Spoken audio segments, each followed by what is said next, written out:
Good morning student. Today we are going to learn Faraday's law of electromagnetic induction. Before learning this law, we have seen two different experiments related to electromagnetic induction.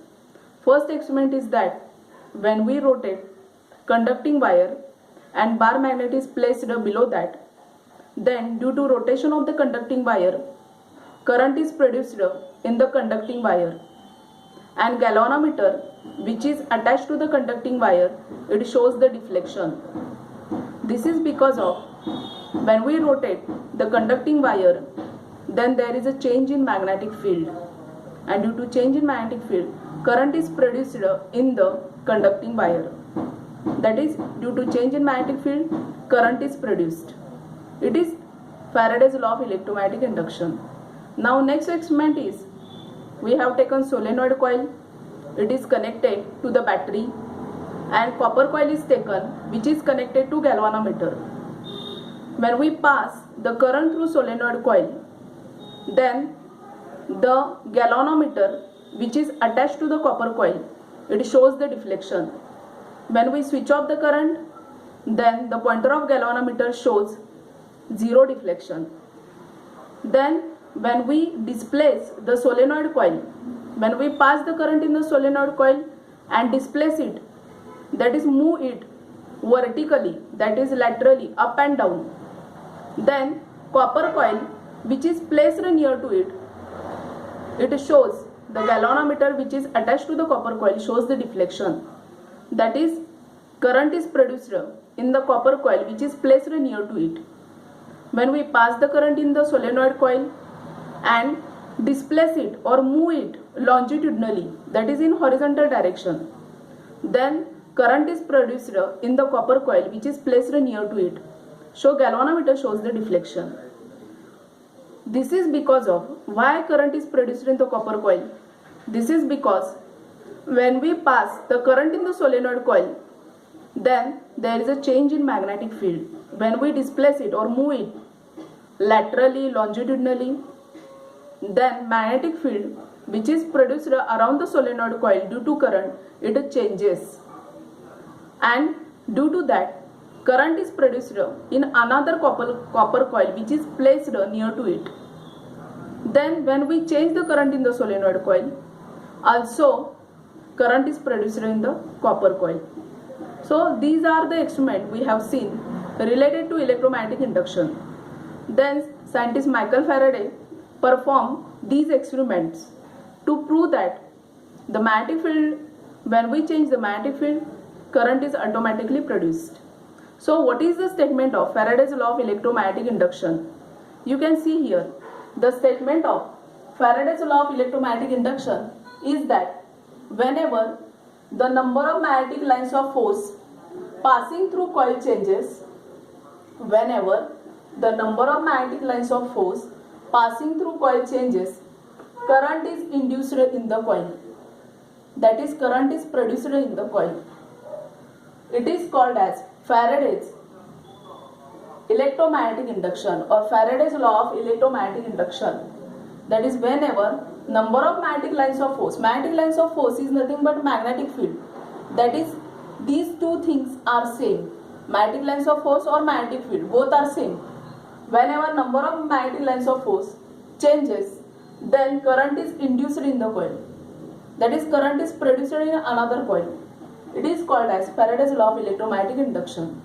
Now, Fleming's right hand rule. What is Fleming's right hand rule? You can see here, in order to show the direction of induced current, suppose you want to show or indicate the direction of induced current, then Fleming's right hand rule is useful. Stretch the thumb, index finger, middle finger in such a way that they are perpendicular to each other.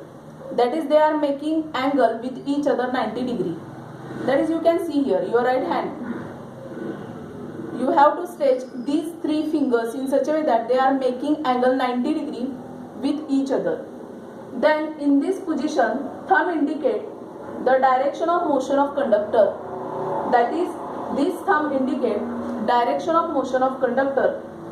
The index finger, direction of magnetic field. This index finger shows direction of magnetic field.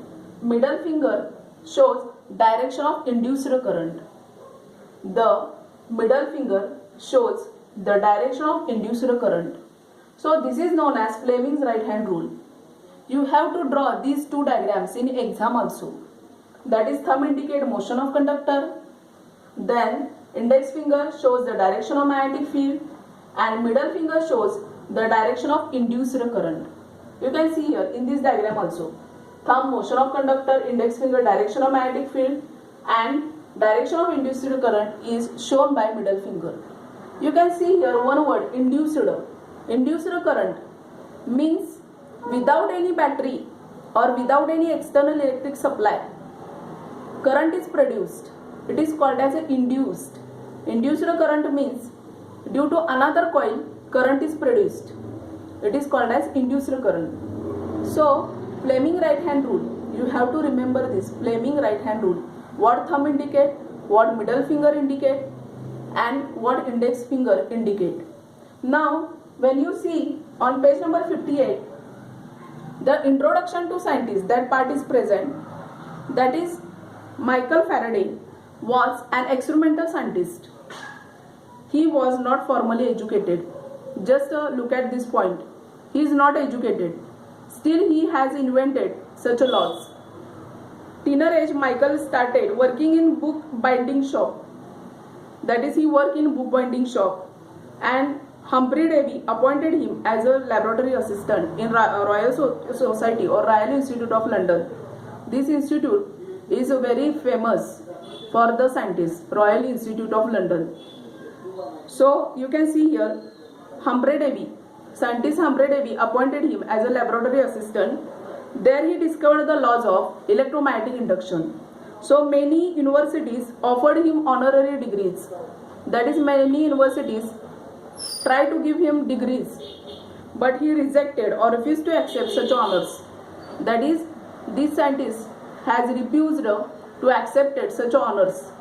बघा, आपल्या इथं जर बघितलं, scientist जे लोक आहेत त्यानं, आता Michael फॅरेडेचंच example बघा, he is not educated, he was not educated, आणि कुठल्याही नंतर इन्व्हेन्शन झाल्यानंतर म्हणजे शोध लागल्यानंतर कितीतरी युनिव्हर्सिटीजनी त्याला काय डिग्रीज देण्याचा किंवा त्याचा सत्कार करण्याचा प्रयत्न केला, पण त्यानं काय केले, ही हॅज रिजेक्टेड.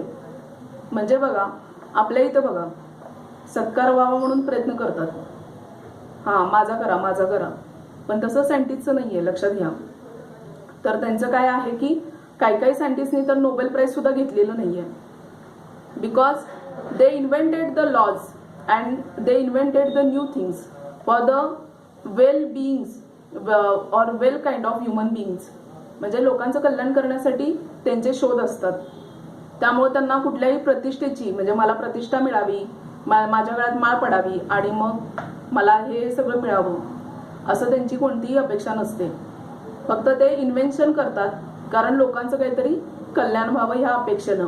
तसं मायकल फॅरेडेचं उदाहरण आहे बघा, की इलेक्ट्रोमॅग्नेटिक इंडक्शनचा जेव्हा शोध त्यानं लावला तेव्हा लोकांनी किंवा युनिव्हर्सिटीजनी मोठमोठ्या त्याला डिग्री देण्याचा प्रयत्न केला, पण त्यानंतर त्यानं कुठली डिग्री ॲक्सेप्ट केलेली नाही आहे. कारण त्यांचा जो शोध आहे बघा, त्याची किंमत कुठल्याही प्राईजनं किंवा कुठल्याही डिग्रीनं होऊ शकत नाही, असं एक त्यांचं थिंकिंग असते.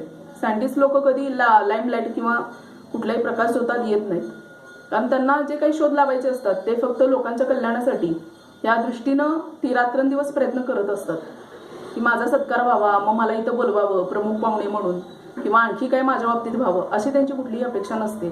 तर समाज कल्याण व्हावं, यातनं काहीतरी लोकांना आउटपुट मिळावं, देशाचं, समाजाचं, पृथ्वीचं कल्याण व्हावं, हा जास्तीत जास्त हेतू असतो. त्यामुळे जास्त सायंटिस्ट लोक जे आहेत ते लाईमलाईटमध्ये किंवा प्रकाशझोतामध्ये असं कुठेही येत नाहीत. दे आर हार्ड वर्कर, ते हार्डवर्किंग करत असतात, रात्रंदिवस झटत असतात. तर हे आपल्याला, these are real heroes of our life, म्हणजे हे खरे हिरो आहेत आपल्या लाईफचे. खरे हिरो कोण आहेत तर हे सायंटिस्ट लोक आहेत.